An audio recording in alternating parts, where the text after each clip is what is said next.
This video is brought to you by Bridge Gap. Daily case studies, practice questions, and more to help you switch to digital career profiles. Skills required for being successful in social media. Now, I know this is a much debated topic, but I'm going to be trying to condense it into the following points. I'm going to be dividing the points into two buckets because I do believe that there is a lot of science in it, but there is some amount of art in it also.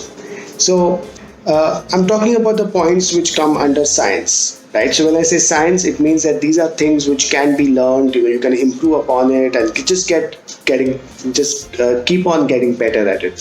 The first thing are knowledge about the latest features. Now, social media is an industry, and if you just follow what is the updates from various platforms, you'll see that there is so much happening, right? I was just reading about the fact that LinkedIn has introduced a new feature by which page owners can actually can have a video in their cover post. So when your clients really expect you to be on top of these things, because doing these things is going to make your social media presence more novel and more, you'll get more attention. So really that's the first thing within science. The second thing is having a very strong grip on what is hot or what is trending in the market. And I'm going to be putting it under science and not art because of the sheer number of tools which are there in the market which can help you to put your finger on what is trending.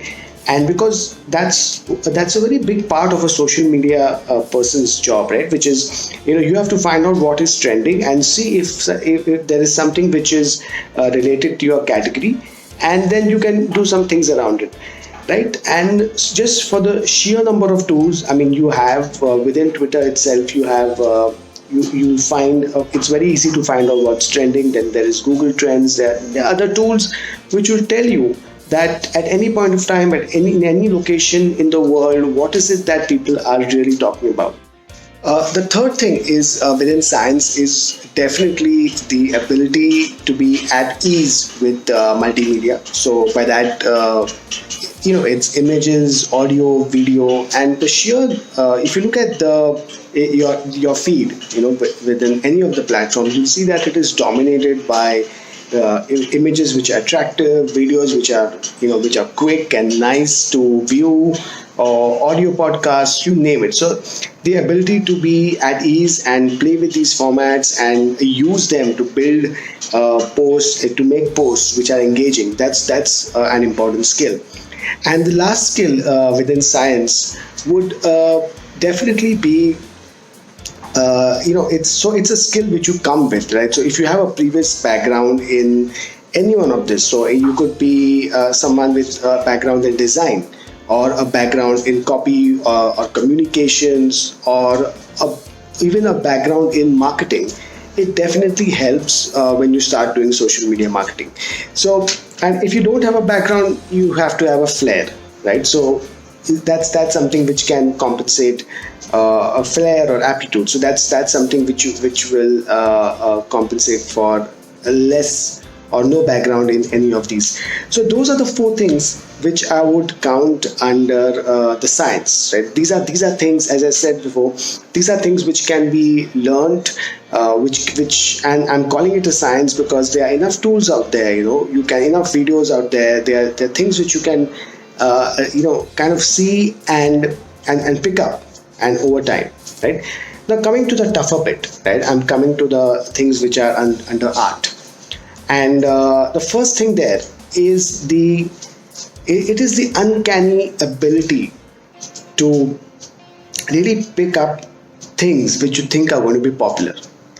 Okay, it might sound easy, it's not. It is not. In today's world where we are being bombarded by communication from brands, from people we know, people we don't know. It's really everything is happening, right? So in this world, for your client, for your company, if you have that ability to pick up things and to do things which are going to be popular, that's definitely something which will make you stand out. And it's an art because it's not easy to learn.